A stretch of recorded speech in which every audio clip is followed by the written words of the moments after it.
My name is Molly. Uh, I'm from South Carolina. I met my husband in college. She got diagnosed with pre-B acute lymphoblastic leukemia, which is the most common childhood cancer. Um, about 1 in 600,000 children get it every year. But most children don't get it until they're past the age of like 6 or 7. My daughter was 11 months old when she got it.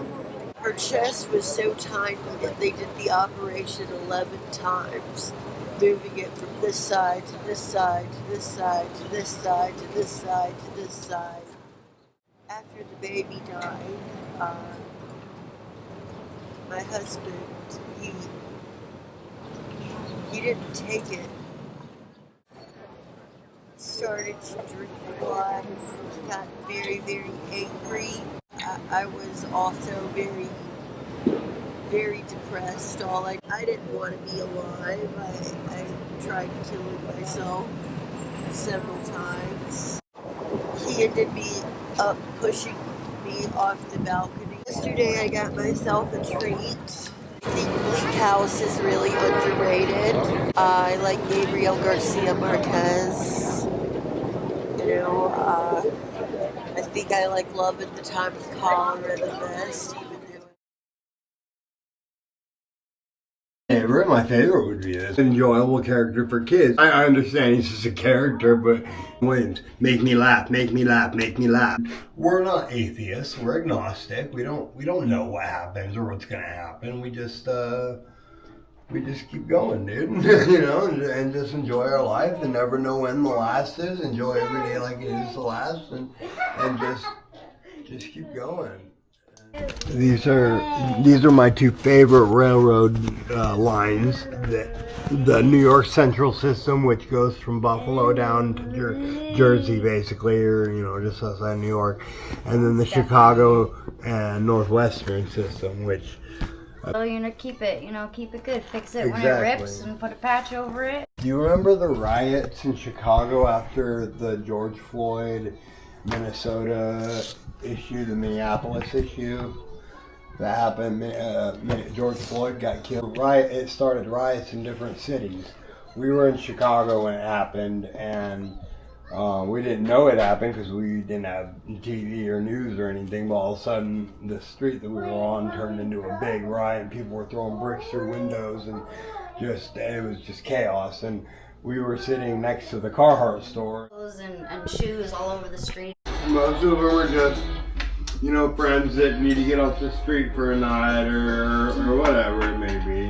Several different cases, but.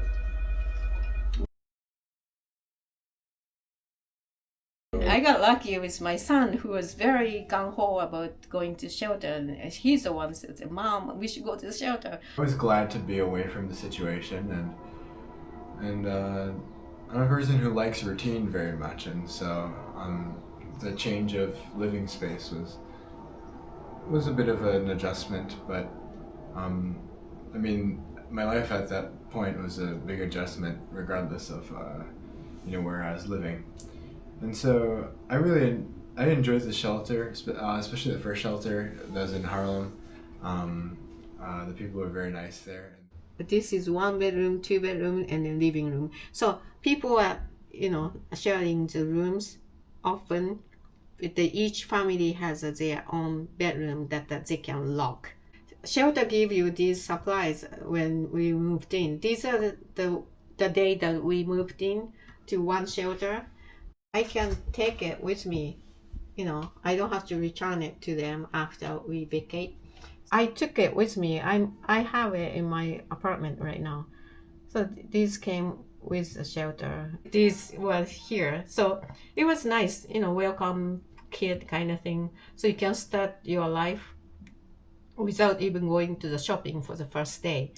To stay strong in what you believe, don't get down. I was lucky my son was totally supporting me and then going against my husband who abused him also. So, it was kind of clear and simple in a sense.